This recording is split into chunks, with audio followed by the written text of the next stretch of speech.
Let me start with a biblical principle. Kung anong ating itatanim, yan ang ating aanihin. Baliktarin po natin. Ito po ang ating inaani ngayon.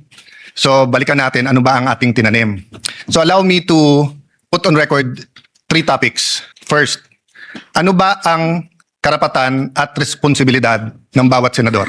Number 2, when we talk about the dignity ng Senate at yung kasagsagan, kailan ba nag-umpisa yon? And pangatlo, na tingin kong pinaka-importante, ano ba priorities natin and how do we move forward? So, dun muna tayo sa ano ba ang karapatan at responsibilidad ng bawat senador. Gusto ko pong sabihin sa sarili ko at sa bawat membro ng Senado na hawak mo yung beat. Mga senador, hawak natin ang beat. Ano po ibig sabihin? Hawak natin ang mic, lalo sa mga panahon na to. Kahit sino po sa atin ang magsalita ay news sa panahon na ito. So kung pipiliin natin ay pag-usapan ay edukasyon, katulad ng sinabi ni Senator Bam sa kanyang vlog, yun po mapupunta sa record. Kung pag-uusapan natin agriculture, agricultural smuggling, problema sa taniman ngayon, problema sa fertilizer, pag pinag-usapan po natin yung 7% inflation, pag-usapan natin ilan araw pa ba meron tayong gasolina. At yung po ba ay katulad ng the last 60 days na ng dagdag o panipis na po ba ang supply worldwide? Pag pinag-usapan natin, fiscal space po natin at dolyar sa peso, hawak po natin ang beat eh. Tayo po ang pwedeng magdikta kung anong pag-uusapan. Pero tignan po natin yung interview since May 11. Dalawa lang naman eh. Paano palitan muli si Alan Cayetano? At pangalawa, bakit bumaksak ang dignidad ng ate? I'm talking in general pa isa-isa po. May nagsasalita tungkol sa inflation. Kanina lang po, si Senator Raffy Tulfo ay sinabi nga niya na dapat yung mga importante sa ating bayan. Pero ito pong Thursday, Friday, Saturday, Sunday, ang pinag-uusapan po yung 13-11. Pinag-uusapan fireworks. Pinag-uusapan papalitan. I'm at your service and I am at your disposal. Show me 13 hands or 13 signatures. I will even administer your oath if you want to. Ano po ang nasabi po last week? Bumaksak daw po ang Senado. And alam niyo po, kasundo ko si Senator Win. I wasn't joking. I was making him smile, but I would vote for him. Pero sabi niya kanina, ibalik ang dignidad ng Senado. Okay, I'll take it with good faith. Ang problema, Senator Win, yan ang narrative ng minority eh. Na simula nung Mayo 11, bumaksak. Sinabi ni Senator Ping, may I allow, and correct me Senator Ping kung mali, sabi niyo yung biruan ngayon, mas mabango pa yung House kaso sa Senate at usually kasi mas mataas ang Senate. I will take exception to that. Why? Because the Pulse Asia, if I'm not mistaken, in December 2019, when I was Speaker and Senator Soto was Senate President, the Senate was 66% and the House was 66%. When I was Speaker, pareho lang po ang trust rating, ang performance rating ng House at saka ng Senado. Bumaksak po ang Senado nung nagsimula po yung flood control dahil po ilan ang binanggit sa minority. Pero ilang beses po sinasabi ng minority, bakit ganon?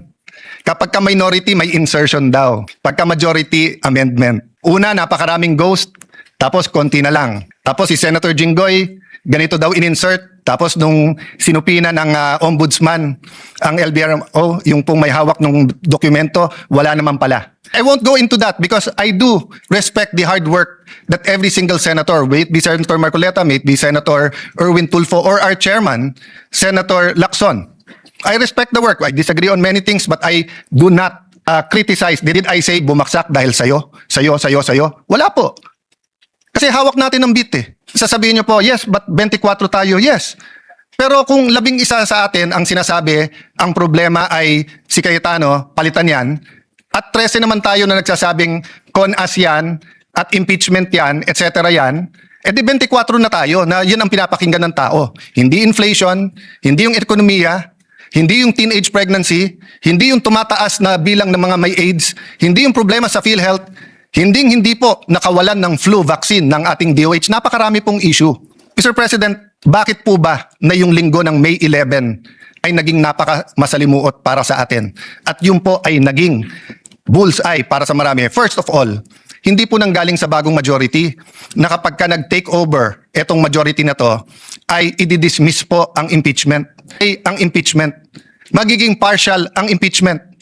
Kailan po niyo ako narinig na sinabi ko yung dating majority o minority ngayon? Pagka kayo ang majority, siguradong ma-impeach siguradong guilty si Vice President Sara. Wala po. Kasi nirerespeto ko politika nyo. Pero once na mag-oath kayo, naniniwala ko, impartial na kayo. Mahirap maniwala. Mahirap sa mga statements nyo tungkol sa Vice President. Mahirap maniwala na kayo'y magiging impartial. Di ko nilalahat. Ilan lang po sa inyo. But I recognize it's the same for us. Nahihirapan kayo maniwala na yung ilan sa amin na malapit sa Vice President, ako personally, malapit ako sa dating Pangulo, hindi po ako malapit sa Vice President. Pero kung ako'y maniniwala na kayo'y pwedeng maging impartial, why can't you give us the benefit of the doubt that we can also be impartial? Even Senator Padilla, who's very close to the Vice President, na ang dami ng statement, sabi niya, kaya nga nagsasalita bago mag-oath, kasi once na mag-oath, susundin niya yun. Ako po'y Kristiyano, siya po'y Muslim. Pero pareho kaming naniniwala, brother, di ba? Na once nag-oath ka, kasalanan sa Diyos ang wag sundin yung oath. So, Madam President, it's a two-way street. What's the difference? The difference is the minority keeps speaking outside the session hall na hindi natin basta't masagot. Senator Amy is speaking in the session hall na lahat sila ay pwedeng tumayo. Number 2, outside the session hall, walang out of order. Dito po meron. I'll go to that later kasi meron naman po tayong rules at may way forward tayo. But the first thing po, yung binansagan po ang majority na ang dahilan daw po ay yung impeachment. We've proven that wrong. In fact, I'll ask for another caucus tomorrow to finalize matters regarding the impeachment because on Thursday, may final meeting naman yung secretariat, yung magiging clerk of court, and we want to get your inputs. Secondly po, Senator Bato, he's a member of this establishment. He is entitled to go here and to vote. Bakit naging issue na pumunta dito para bumoto lang? The leadership of the Senate determines the direction of the Senate. The Senate is the last line of defense when it comes to democratic issues or issues that affect our democracy. That's been the history of the Senate, pre-martial law and after martial law. Kaya nga yun ang hinala, bakit inabolish ng martial law? Because the independence of the Senate is very important. Yung po ang ginamit sa akin ni Senator Coco then Senator Tito Soto, who I respect. During Duterte's time, sabi nila, we have to have an independent Senate. Wag si Alan kasi masyadong malapit. Well, I'm the first one now of 4 SPs since 2022 na hindi ko makiklaim na malapit sa presidente. Have any one of you given us the benefit of the doubt that we will have an independent Senate? Hindi ko na narinig yun eh. Panay sinong malapit sa Malacanang. O yan, walang gagawin niya kung hindi lalabanan ng Malacanang. Eto, ganyan.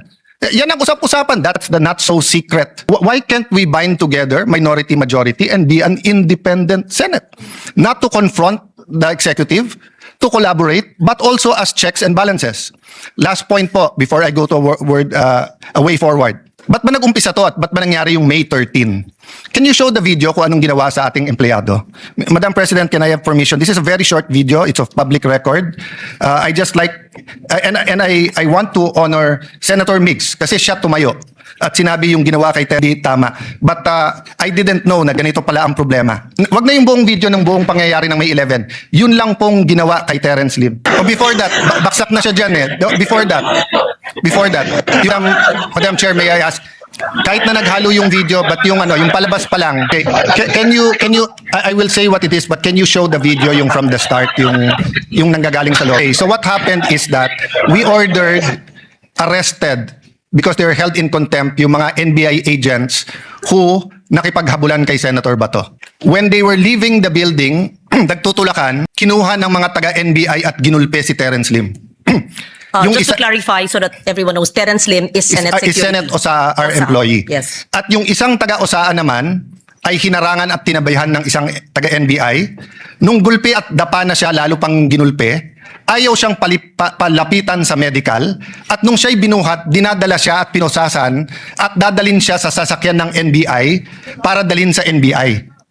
Okay? That's inside our premises. Have I heard anyone say that the dignity of the Senate is at stake here because the NBI ay nanggulpe sa loob ng ating premises, ayaw sumunod sa order ng Senate President at tinatakot pa ang ibang OSAA at isasakay sa kotse at dadalhin sa NBI. Isa lang po sa minority ang narinig ko po. Si Mig Subiri, former Senate President. Did you ever hear me say anything about that? No. Because we're all waiting for the independent investigation. Do you have the video para kitang-kita? Okay. Guys, kanina ko pa sinasabi, excuse me, Madam President. We have the video. Can you show the whole video? Pakita? Kahit yung ano, Yes. yung palabas pa lang, kahit na sabihin yung hindi kitang-kita siya doon. Mula sa simula, please, yung video. Yung palabas pa lang sila Terence doon sa harap. Yes, may we request While they're preparing it, Madam Chair, technical to show the video this is from the what start. will set the tone of why our OSA was on high alert on Tuesday and Wednesday. And that is why they were wearing vests, and that is why they had to have weapons. Because the NBI was treating the Senate like a palengke. Oh, ayan po. Is that it? The person in white on the ground is Terence Lim, OSA, And all or those Senate who are Security. holding them back are NBI. Yung NBI pa ang pumipigil. Ang pulis nakatingin lang. Continue the video. No, show the whole video, yung hanggang binitbit sa kotse. O kaya yung CCTV. Hindi pa nakita nung maraming senador to. Madam, that's one reason na hindi ko sinisisi yung iba sa minority. Kasi ako mismo, hindi ko nakita yung buong video. That's why I have communicated to everyone, including to the NBI. Mag-inhibit sila, tapusin natin ng buong buo yung investigasyon para makita natin kahit yung yung CCTV muna. But the point is, Madam Chair, paglabas pa lang dinukot siya, ginulpe, ayaw palapitan sa medical. Isipin niyo po sa loob ng sarili nating remember, Madam President, this is not a department. We're not the DOJ, the DOLE, DSWD. We are a branch of government. The Constitution says we are a co-equal branch. Ang USAA ba pwedeng manggulpe sa loob ng Malacanang? Ang USAA ba pwedeng manggulpe sa loob ng Supreme Court? Oh, pero ba narinig ko yung dignity natin, New York? Yung ating dignity ay giniba dahil sa NBI? Wala po eh. Si Alang Cayetano pa rin ang pinagbibintangan nyo. Bakit ako ba nang gulpi dyan? Hindi po ako ang pumayag. If you see the video, more than 20 agents of the NBI were allowed in on May 11. And we already napagtagpi-tagpi. The OSAA then and the SecGen were meeting. They even inspected the helipad and all parts kung saan pwesto yung mga NBI. So again, at this point, I'm not making a conclusion. At this point, I'm not pointing fingers. So let me move to the last point. Moving on, moving forward. Do you have the video ba? Pinakita nyo na kanina yung CCTV. O yan, palabas pa lang. O yan.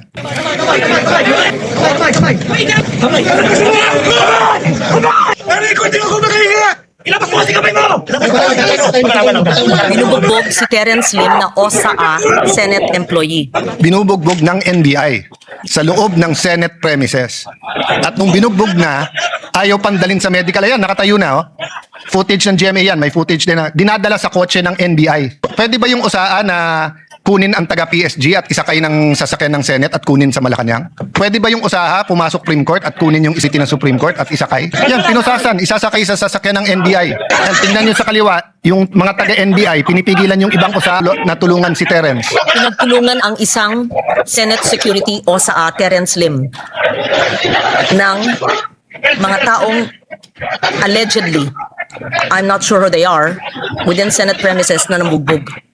Yung punot dulo nito ay hindi tayo sigurado kung ano ang kanilang gustong gawin. Madam President, I am 1,000% sure, 10 times over 100% sure that hindi to inauthorize ni Senate President Soto. In fact, when this happened, ako na ang Senate President. So I'm also 1,000% sure na hindi ko to inauthorize. And if you look at our rules and the Constitution, we have jurisdiction over our premises. So, dun sa nagsasabing hindi inatake ang Senado, sige, nagpipig ako, hindi na nga ako nagsasalita eh. Pero nakita nyo nangyari yan. So ano yung context ng CONAS? I don't take it against Senator Soto, Senator Lacson, Senator Aquino, Senator Kiko. They were not senators from 2022 to 2025. When Senator Mig Subiri and the rest of the group had to deal with the PI issue. Okay, that's in the past. So moving na. Okay. So I think lahat naman po tayo na ilabas na natin ang ating mga opinion. And I'm not stopping anyone from talking. It's a holiday on Wednesday. It's a day that Muslim Filipinos will be celebrating. Dapat makiisa po tayo sa paniniwala ng bawat isa out of respect, not sa same paniniwala. And I'm not suggesting we stop talking about politics. I'm suggesting number one, na pagbigyan ako ni Senator Amy na i-withdraw instead of ipa-strike off. Bakit po? Nakalagay kasi sa rules natin, any statement, and I paraphrasing, no, that offends a senator or the institution. No, so theoretically, may sabihin lang aking kaibigan Senator Migs, even if it's correct o hindi, it's the reason for this rule. What rule is that? That's no senator under any circumstance shall use offensive or improper language against another senator or against any public institution. This has happened many times in this August hall. This has happened. We offended each other. But why do you have this rule? Because we're collegial eh. The reality is we have to go home tonight upset at each other, but we have to go back tomorrow and work. Yun yung spirit ng sinabi ni Senator Pia na nangamusta ba? Because siguro, sa lahat sa atin, bukod sa hindi siya mapolitika, she genuinely treats everyone here as her friend. So when something traumatic happens, many of our kababayans don't know that while myself, Senator Mark, were in my room, Senator Loren, Senator Camille, and Senator Pia, once the security find out na barilan na, rushed into my room, turned off the light, then pushed them into a smaller room, yung banyo. Diba? So, it's traumatic. You may criticize what she said, how she said it, etc. But akala ko ba all feelings are valid? Bakit pag na-trauma yung nasa majority ngayon, mali. Pero pag na-trauma yung minority, okay lang. Diba? I'm talking in general. Whether you talk about green, yellow, pink. So, labas na ako dyan. Hindi naman ako Senate President ng buong bansa in the sense that I'm not elected like the Vice President and the President. I'm Senate President, but I am the servant leader of the 24 senators, including Senator Bato. I'm here at your service. Kung papayagan ako ni Senator Amy, then I'll ask her to withdraw. Number 2, kung papayagan ako ng minority, tomorrow let's talk about the impeachment, but let's also talk about what are your priorities. What are our priorities? Let's use the last few session days. You want to talk about changing the Senate President? I won't take it against you. It's your right. Pero wag tayo dun sa yung integridad ng institusyon kasi syempre, didepensa kami. Diba? Dahil ang tingin namin, bumaksak na to dati pa. But we're not pointing fingers. Bakit bumaksak? We're just letting history judge it. Sabi po nung iba, fresh start. Bakit? Hindi ba fresh start pagdating ko? Hindi pa nga ako nagsa-start. Inuupakan na ako eh. Ano na ganun nangyari sa SEA Games? When I was Secretary of Foreign Affairs, not a threat, serving everyone, wala akong problema sa SEA Games. As soon as I ran for Congress at sinabing magsi-speaker, kaliwat kanan na yung banat sa akin. But we proved them wrong. Nanahimik kami, overall champion, most number of gold medals, and it launched the careers of many in the Olympics. So again, I can take that attitude. Sa SEA Games, nagpagulpe muna ako. Actually, wala naman akong choice. Pero hindi kami gumante. Bakit? Because in the end, the performance will decide or will dictate whether we were justified or not yung mga pinanggagawa. So the same with me. Judge me as Senate President every single day, every single week. Kung tatagal ako ng 1 month, 2 months, edi for 2 months, 3 months, 4 months, di ba? Pero yung inuunahan, hindi pa nga nag-uumpisa, fresh start na, medyo foul naman yon. Yes, it's political, pero medyo foul naman, di ba? So I guess yun lang naman po ang spirit ng ating mga privilege speech dito na very political. Can we go back and start talking again about health, about education, about that's why we were unanimous in retaining and again putting Senator Win as the chairman of the Protect Committee because he was doing a good job in how the government can help us, no? So again, my speech is not perfect. You want to interpolate me in a later date, etc. But lahat nung nasa minority may tama kayong sinabi kanina. Sabi niyo po, people are watching us. So, Senator Amy, the ball is first in your hands. Afterwards, it goes to the minority. Thank you for giving me this. Oh, sandali lang po, Senator Padilla, dahil hindi ko tataasan ng boses, brother, ay magsasalita muna daw. Thank you for this opportunity, Madam Chair. Thank you, Senate President Alan Cayetano. We recognize Senator Robin Padilla. Ginang Pangulo, nais ko lamang pong linawin yung mga napag-usapan kanina. Sapagkat kung meron pong isa dito na naniniwala sa charter change, ako po bagong senador pa lang at nangangampanya pa lang, 2010 pa lang. Ako po ay pabor na baguhin ang konstitusyon. Kaya po ako ay tumayo sapagkat napag-usapan po kanina na patungkol po doon sa mga nagfa-file. 19th Congress, 20th Congress, may pina-file po ako. Con-con, con-as, ganyan. Kaya po ako, noong tayo po ay naging minority na, nung sila na po naging majority, bago pa lang po ako maging minority, ibinigay ko na po ito kay Senator Kiko Pangilinan. At siya nga po ang naging chairman nito. At ngayon po na bumalik sa akin, gusto ko pong sabihin sa lahat na hindi pa rin po nagbabago ang aking intensyon na paghiringan ito. At katunayan, nangyari po itong ganap na ito. Ako na po ang pinakamasayang tao dito. dahil napag-usapan po ang charter change. Inuulit ko po, ako po ay pabor dyan. At ako po ay number 1 na isinusulong ang foreign investment, papasukin dito, parliamentary form of government at federalismo. Wala po akong pinagbago magmula nung kumampanya hanggang ngayon. Ito na po ang pinakamagandang nangyari sa balat ng lupa pag pinag-usapan si Senator Padilla. At sana po, mga ginoong at ginang, napakaganda po ng nangyari na nag-uusap tayo dito sa plenaryo. Dahil itong pangyayari na ito, ibig sabihin, tayo po talaga ay mambabatas. Mas maganda po na dito tayo nag-uusap kaysa parinigan po tayo ng parinigan sa media.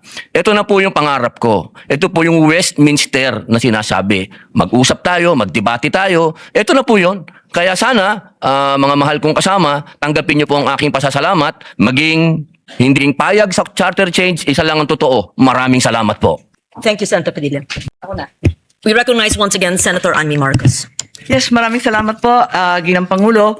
At tunay na nakaka-offend ng mga sentimiento na nagkalat sa SOCMED na siyang nilaman ng videong ipinakita. Subalit nakaka-offend din kasi yung mga sinasabi ng ilang senador tungkol sa akin na sadyang sinungaling, na lahat daw na lumalabas sa bibig ko ay lahat all BS, outright lies, at yung iba pa may pahaging na kinakailangan daw ako ipasok sa mental institution. Pero isang tabi na natin yan. Susumiti ako sa hiling ng ating SP Alan na i-withdraw ang video kung yan ang gusto. Sana kapalit niyan, ipangako natin lahat sa ating taong bayan na walang term extension na mangyayari at na may eleksyon sa 2028. Yun lang po ang aking hinihiling. We take note of that and we thank the good senator from Ilocos, Senator Marcos. Since the video has been withdrawn, Yes, Madam President, if I may, because of that, and with the clarity that all of us here want elections sa 2028, hindi Yes. kami papayag na walang eleksyon. Sabi ko nga, magkaroon na talaga ng kaguluhan at we will defend it with our life, the right to suffrage. So with that, Madam Chair, I withdraw also my motion to as it's already been requested by the sponsors of to withdraw the video. Thank you, Senator Migsubiri. Just for the record, it was under your leadership and I was your pro tempore when we resisted the People's Initiative in early of 2024.